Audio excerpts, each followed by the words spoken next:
Hello guys, welcome back to another video on working with reflection agents in LLM based applications. So in the last video we looked at how to work with a base reflection agent. In this video we're going to look at how to work with reflection agent. I hope that's the way it's pronounced. Okay, so don't mind my accent. I have a bit of accent, so if I pronounce that in a way that doesn't align with your accent, it's okay. Okay, so in this video we'll be looking at a couple of things. We'll be looking at how to work with reflection. We'll be looking at the different types of reflection agents as we did in the last video, so that anyone who is new can catch up from what we did in the last video. We'll look at an overview of a basic reflection agent, and then we'll look at how to set everything up and begin to code. Basically, we'll just build on top of whatever they set up from the last video, and then we'll go ahead and learn how to build reflection agents, and then we'll learn how to work with tools.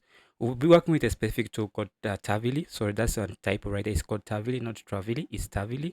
And I'll show you how to set it all up in using LangChain. We'll also be working with, and then finally we'll take all the agents and combine them into a graph. And then we'll look at the different use cases and all that. And then finally that will be the end of the video. So let's get started with it. So what's a reflection agent in AI? So basically, unlike the basic reflection agent we saw in the last video, Reflection by Shinn, I hope that that's the way the name is being pronounced, and I'm not in any way butchering that name, right? So it's an architecture designed to learn through verbal feedback and self-reflection. So basically, the AI does self-reflection, and I'll explain to you that when you in more depth whenever I reach that section. So the agent explicitly critiques its own responses for tasks to generate a higher quality final response. The agent does not barely just critique its own response, but also grounds its own response and the criticism in external data like API calls. In this case, we'll be using Tavily just to get some information from online, just like performing kind of like a search online, internet search.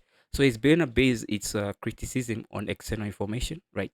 So that it does not only rely on what the data that it was trained on, right? It also has access to external information that is used to critique its own response and then make amendments later.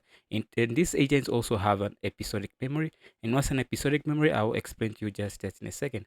Looking at the reflection agent, there are mainly three main subcomponents, which include the first one is a tool, and a tool executor. We also have two main agents, right?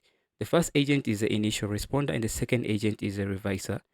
The initial responder, its work is to generate and reflect on its own answer. So it basically uses the generative part of LLM-based applications to generate a response, and then reflects on its own response to see what it has done right, what it has done correctly, and give its own criticism on its own work, right? And then you have the reviser agent, and the reviser agent basically reflects on what the initial responder has generated, re-respond, basically regenerates its own output based on the criticism it got from the initial responder, and then basically get another output, reflect upon it, have criticism, fix those criticisms, and then on and on and on. So for a number of iterations. So what's I mentioned about a reflection agent having an episodic memory. So what's basically an episodic memory? So it's a type of long-term memory that involves a conscious recollection of various experiences together with their context in terms of time. And I'll show you this when we reach the part of coding. We're actually going to have time to give this an episodic memory to the LLM system. So that's basically what an episodic memory basically is. So now once you have looked at that what an episodic memory is and what's a reflection agent. So we're going to look at the three types of reflection agents. Okay. So there are three main types with basic reflection agent, which is what you have looked at in the last video. And we also have the reflection agent. I hope again, forgive my accent. The agent, and that's what I'll be covering in this video. And then the upcoming video will work on something called LAT, which is language agent research agent, basically reflection agent, and we'll see how all that works in LLM-based systems.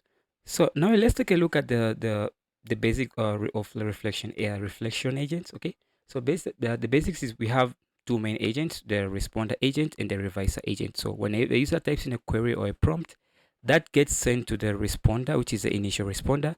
It generates an initial response, and then it evaluates its own response. Okay, it says, okay, I have generated this response, but I think this X and Y can be done to improve it.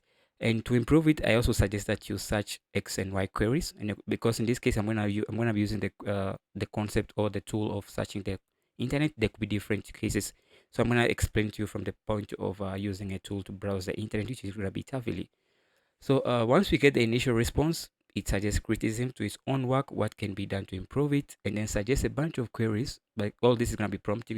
We tell it, suggest a bunch of things that you can search on the internet to improve the quality of what you have generated. Once we have those initial suggestions, we call the tools. We get the new information from the tool search, and then we pass the new information with the initial response that we got from the responder initially. We pass it to the reviser. The reviser looks at everything, rewrites its own response, but that is the part of responding, right?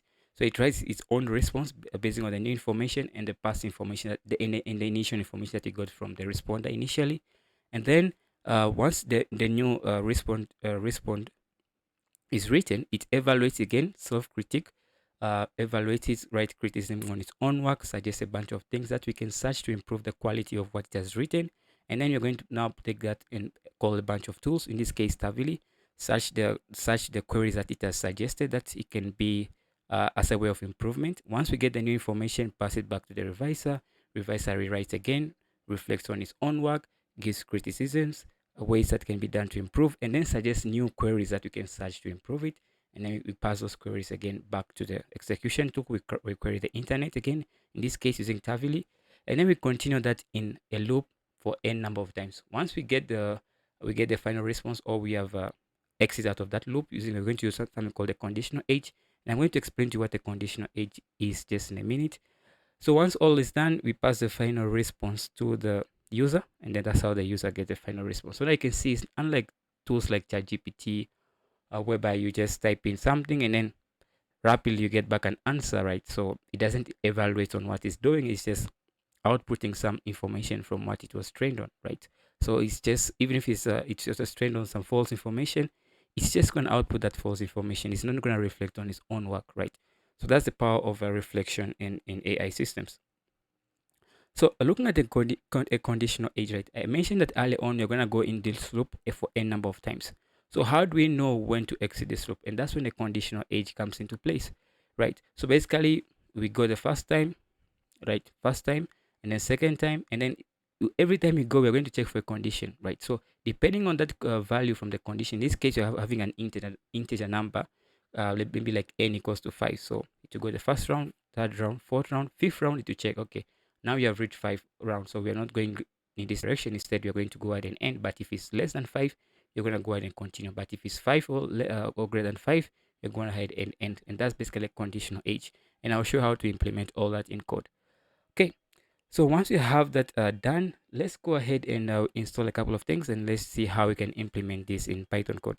Again, this is what we need to have installed. We need to install all this, set up the environment using Poetry. We have done all this in the last video, so I'm not going to go over how to do this. But the only difference that we'll need is we need to install Tavili. That is going to enable us to browse the internet and search for information on the internet.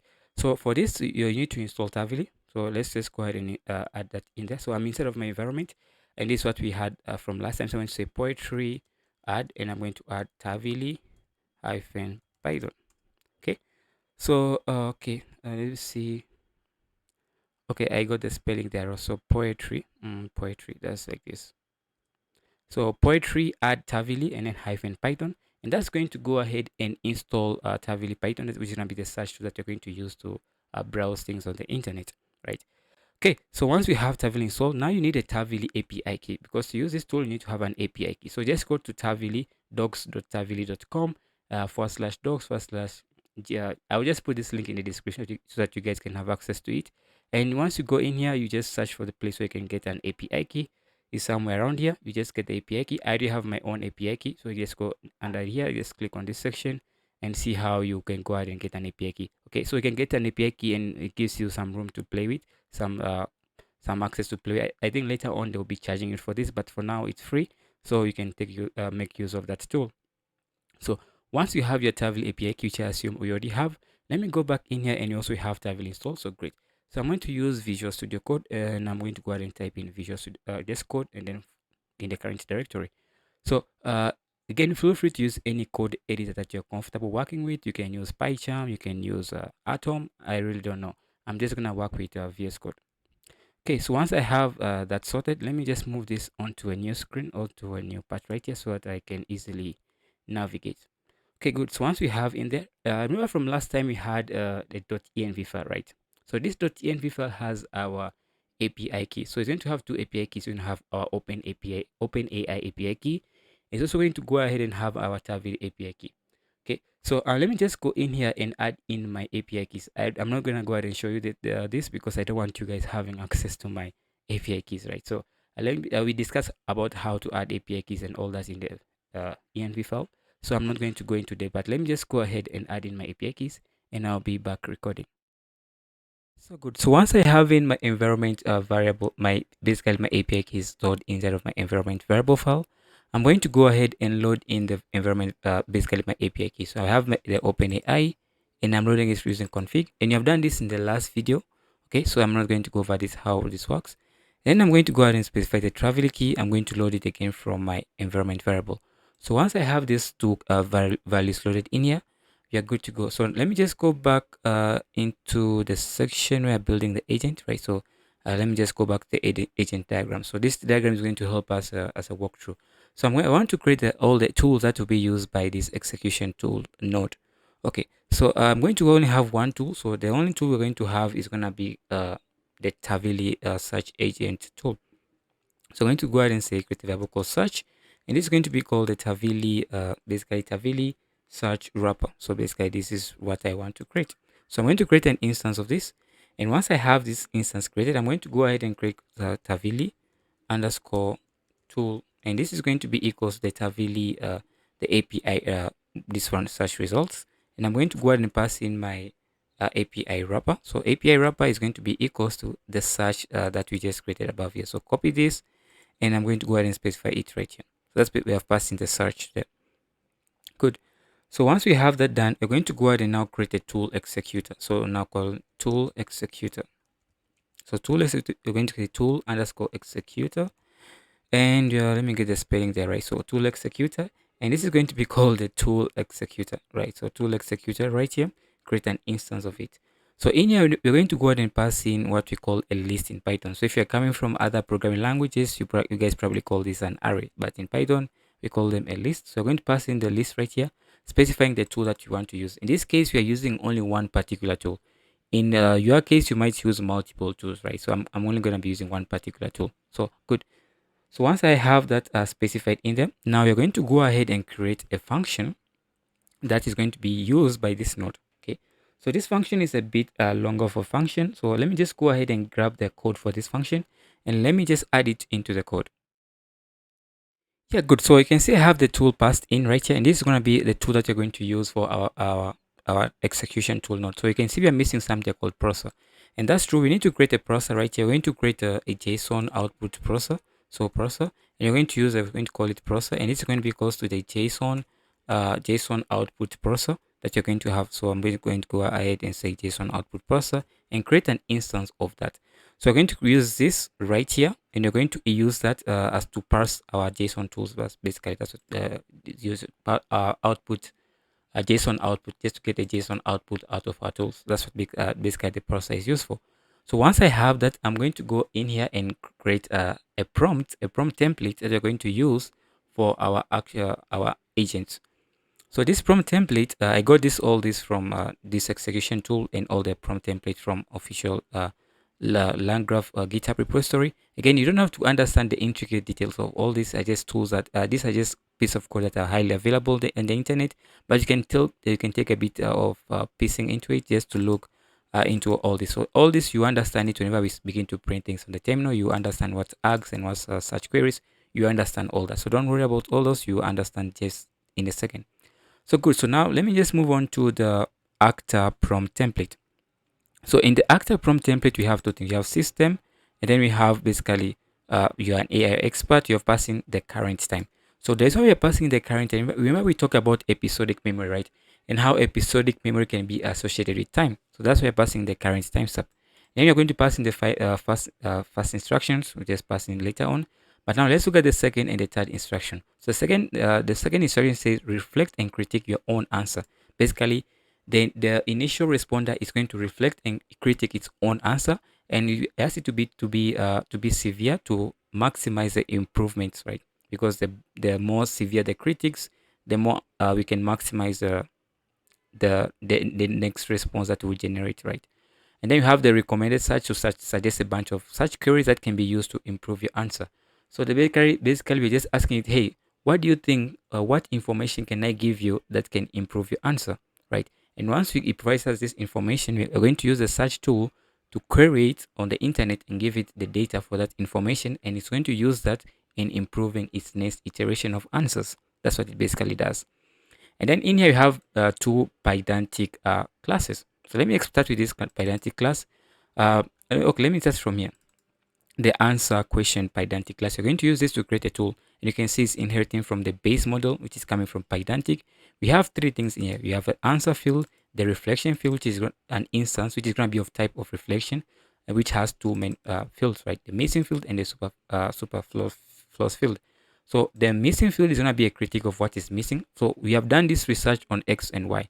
What do you think is missing from your research? Or what do you think is missing from your report? That's basically what it is. And also the same thing applies to the superfluous.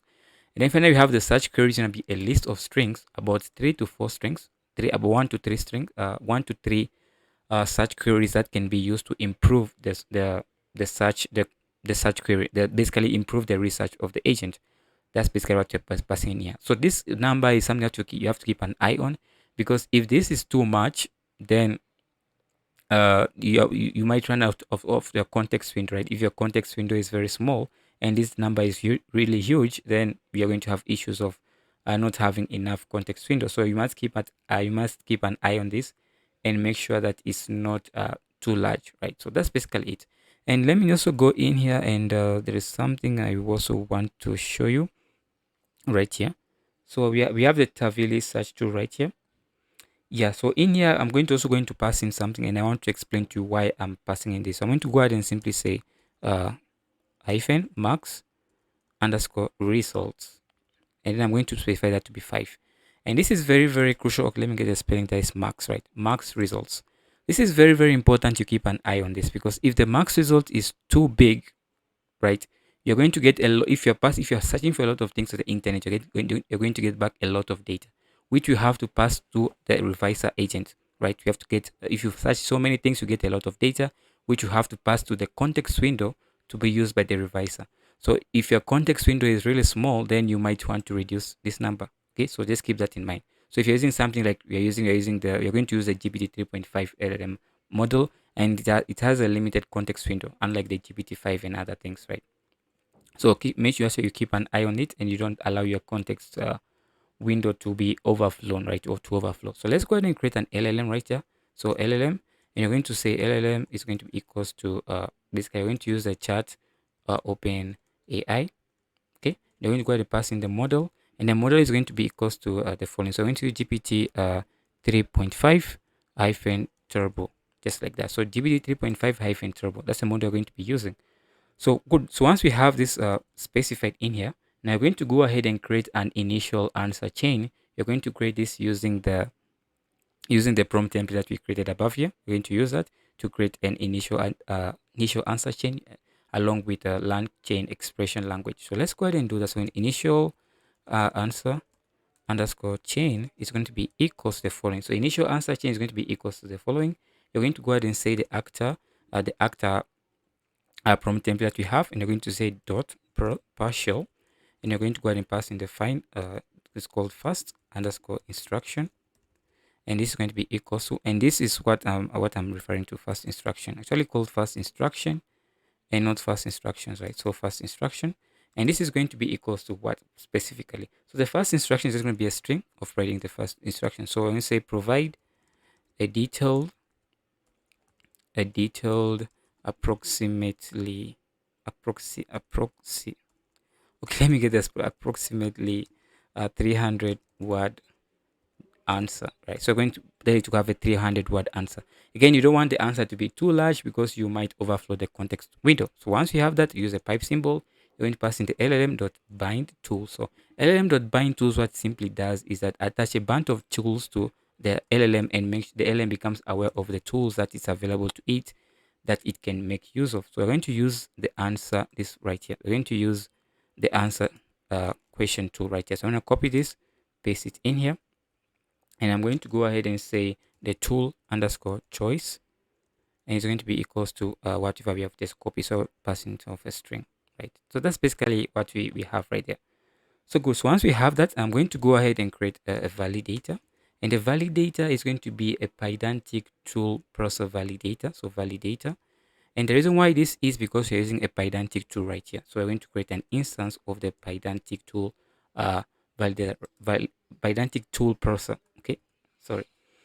Okay, so and I'm going to go ahead and pass in a bunch of tools, and it's going to be equals to a list, and it's going to be a list of this one right here. Copy that and have that pasted in there. Good. So that's the validator that we need. Okay.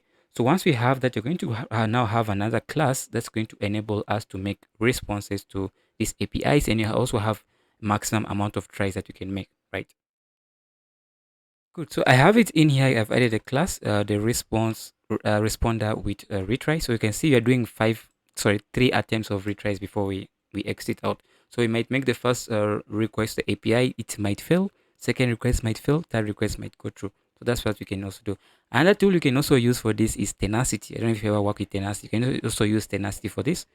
Yeah, but basically that's what I'm going to use. Create the first responder instance, right? Or basically agent. And then we have an example question. Uh, how should we handle the climate crisis? And then we create an initial response by calling the respond method from the first responder, which is basically this node right here. We're just basically getting a response out of it and then passing the human message, and the content of the human message is this string example right here. And then finally we are printing out the initial response barely as we get it, and then finally we are also parsing it using the JSON output parser just to get into a JSON format, which is basically Python dictionary.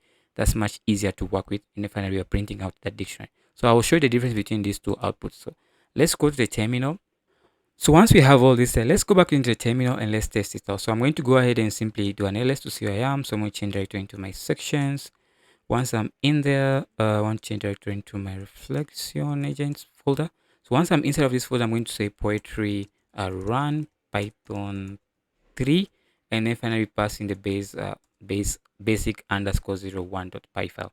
So that's going to run that Python file, and it's going to output the terminal, output the response onto the terminal. So in case you don't have any error, we should now get back the initial response and the past version of that response, which is just a Python dictionary that is much cleaner JSON format, right? That you can easily use. So once we this can take, okay, we get back a response here. So good, so you can see you have the response being generated up here, right? So good. Good. So once we got the response out there, you can see now this is what the response basically is. So you can see now this is without us parsing it, okay, and this is us now passing that initial response. So once we have it passed, you can see we have it's much cleaner and much easier to work with. It's in a Python dictionary within a list. It's just fine, right? So we have the answer right here, and this is the answer from the AI to has responded.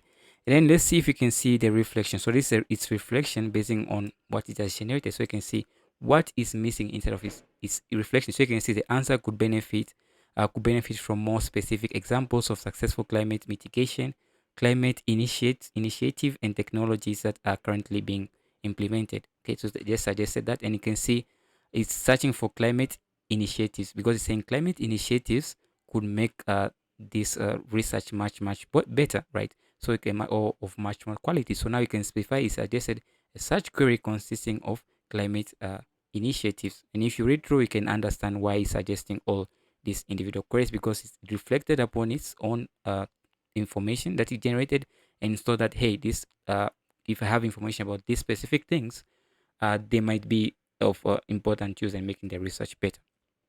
Good. So now you have a look at having the first part, which is right here. There's the responder which generates an initial message. Now what we're going to go ahead and do is now have the reviser, which is going to work on this initial message, pass the initial message here, revise it, and then give basically improve it on it. So we're going to taking all the queries that we have in here, all the search queries. Is going to use a search tool to get information, basically Google them, kind of. You can think of it like Google them, right? Search them on the internet, get information about them, pass the information as well as the results from the browsing to the reviser. So the reviser has now updated information from the internet along with initial response, and it's going to use the updated information along with its initial response to generate a beta response. Yeah, so that's the way you can think of it. So let's go ahead and have that reviser part included in there. So let's go ahead and take a look at that specific code. So I'm back in here, and you can see I have added some code right here. So we have the reviser, we have the prompt here. Again, this prompt is from the LangChain of GitHub repository. Again, so you can see you have the reviser, which is the revised answer, which is inheriting from the answer question identity schema that we have above here. If I go here, right here. So we are adding in another field called references, and references is going to be a bunch of lists that is going to consist of citations that made the LLM to actually make those updates. So you have a bunch of information from the internet, and this information is impacting you to make these updates to original or initial response. So I want those citations, right? Those links that motivated you to make those changes, right? Good. So once we have that, we create a revision chain, and create a reviser object, and then basically invoke it, passing in the initial response, which is what we is from here. We're passing it into the reviser. Then you're calling in the tool, which is going to go ahead and query all the suggested uh, search queries. It's going to search for them using the tool, and all that message is going to be returned back along with the initial message going to be passed to the reviser, which is just going to now revise and improve that whatever it has. So once we have that, I'm going to clear the terminal, and let's run the code one more time. So now it should take a bit more time, and everything should work fine. And sometimes you might get an error because of your context window. So again, we talked about what you can do to keep the context window to a minimum size, so you can go back and update that. If not, you can also use a bigger context window LLM like GPT-4, right? So you can see right here. Okay, we have an issue right here. It's a search query. Okay, let's run this again. Sometimes you get this error because sometimes these LLMs are just hard to really have full control. So sometimes you get this error. So just sometimes you just need to rerun this again, and hopefully it goes through. So sometimes you might need to go back and play around with the prompting and make sure that yeah, everything works. But let's give the bit chance for this to run one more time.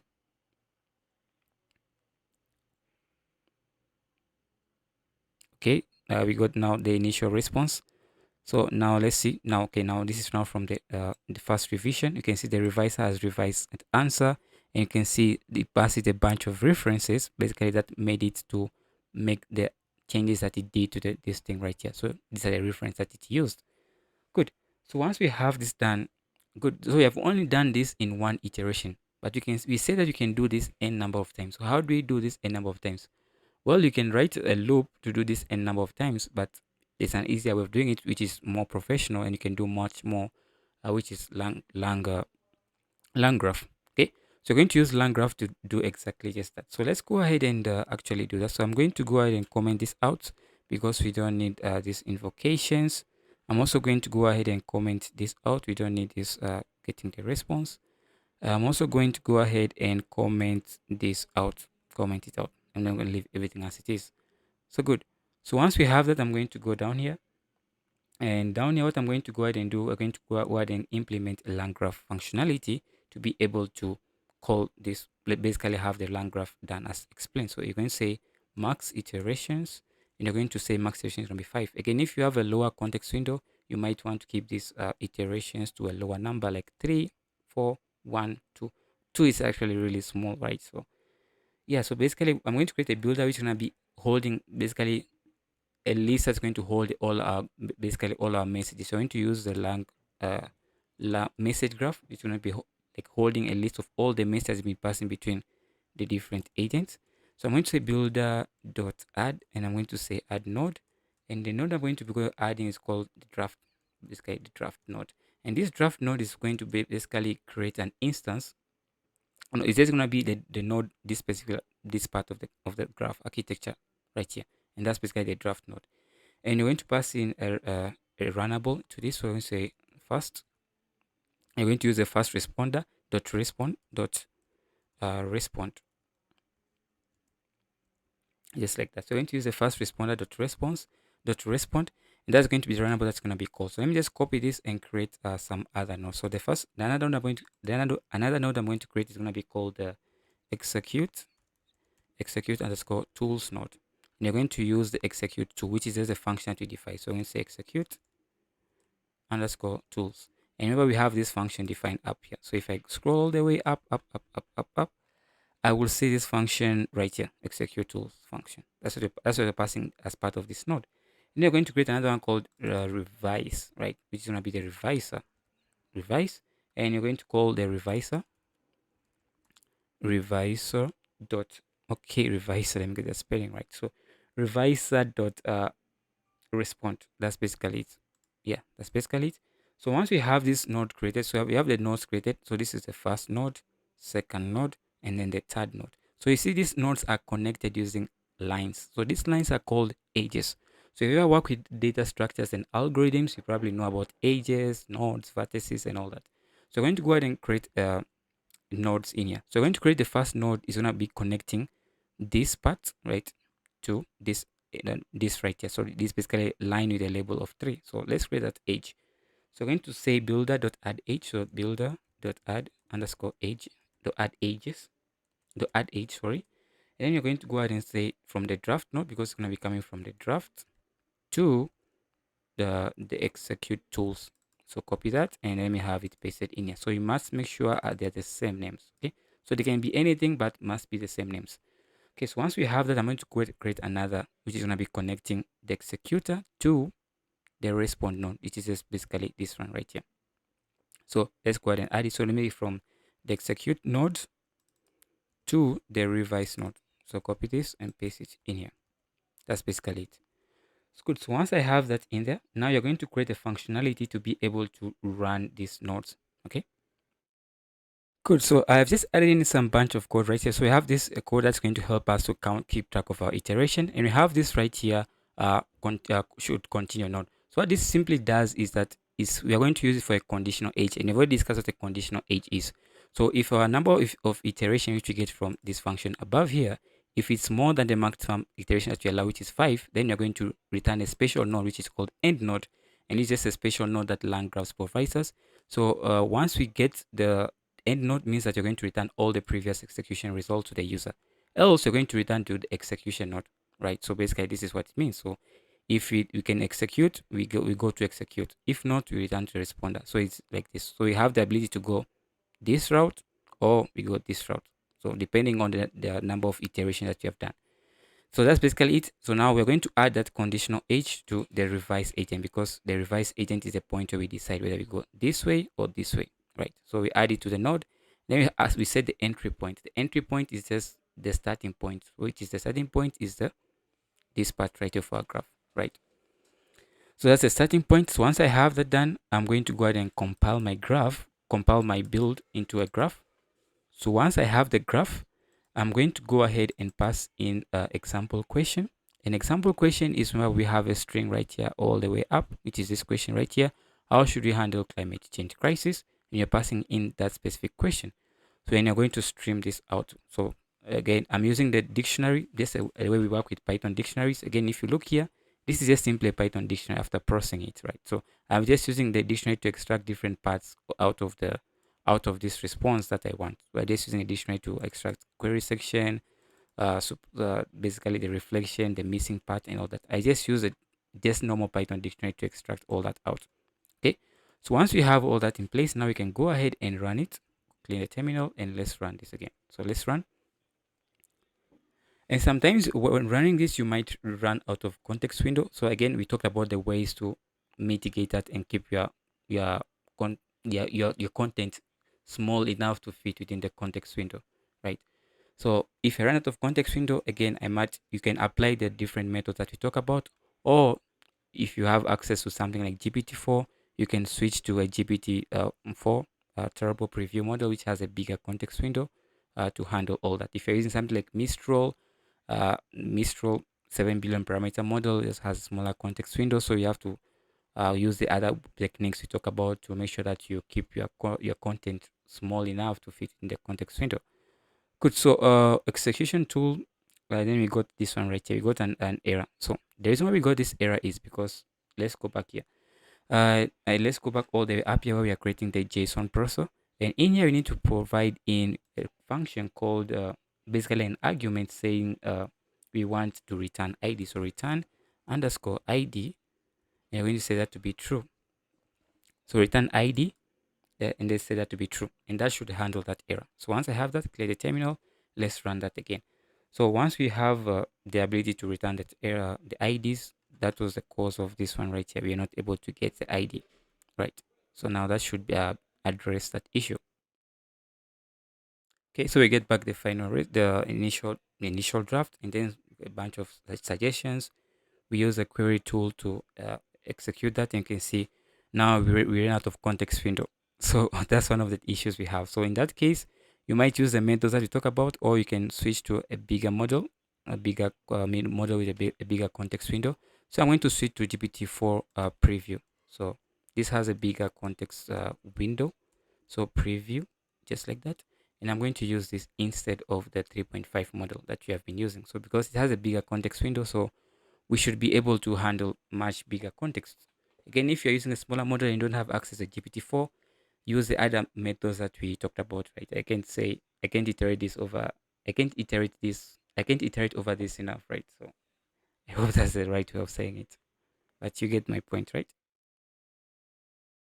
Yeah, you can see we got the first draft, which is the first draft right here. And let's see what goes on next. So now from the first draft, it will also be called exactly. Now, once this tool is called, it's going to return a bunch of responses. And you're going to pass the new data we get from those querying. That's internet browsing. You're going to pass in the new data along with this initial response to the revise agent. And the revise agent is going to go ahead and generate another new response that's going to take into account the new data it has and working on the old one which we got. So you can see we have it right here. Now the tool is called again because the revise has suggested a bunch of things. So yeah, so this one goes on until 5 iterations, and once that's done, it's going to go ahead and stop execution. So now the revise agent has suggested that we browse some things on the internet to provide you some information that it thinks is important for that to improve the accuracy. And you can see we got that, and then finally it uses that information to modify its content, reflect upon it. Now it says that okay, I need this piece of information, and you're using the execute tool to browse this information from the internet to get the data for this titles that is looking for or piece of information that is looking for, and it's going to use this with its already generated information to create a new revision or a new response, basically re-respond, and then finally present it to us. It's going to do this until we get the final output. So you can see the final output right here, right? So you can see, okay, yeah, this is too small. You can get because we limit it into 300 words, right? So you can let it be as big as you want if you have context window and you have the money to pay for it, right? Because you are using tokens and you are paying for these tokens. So yeah, that's basically how reflection agents work. Okay, and I hope this now helps you understand how these agents work. Okay, so you have looked at building agent, building the graph, and under what circumstances would you even think of using this? Okay, the first way is when speed is not crucial. So you can see these things can be really slow, especially when traffic is high on the OpenAI platform, or when you have to go through multiple iterations. These things can be really, really slow. So if you are doing an application that requires speed, then it's not the best approach to take. One. Two, and the output, if you want the output to be grounded on some external information, let's say that you're building, you can use your own tools. Like let's say that you have an internal database within your company or whatever you're doing, and you want to ground your answer based on some data from your own database or from your own API calls, right? So if you want such things, then reflection agents must be, it's probably one of the best options you have, even though you sacrifice speed, but you get more speed for quality, right? And then finally, you might also improve quality again. If you want, because if it's just like ChatGPT, sometimes output things that never even tested out, right? Let's say example like trying to write code, it just outputs code that it never tested out, right?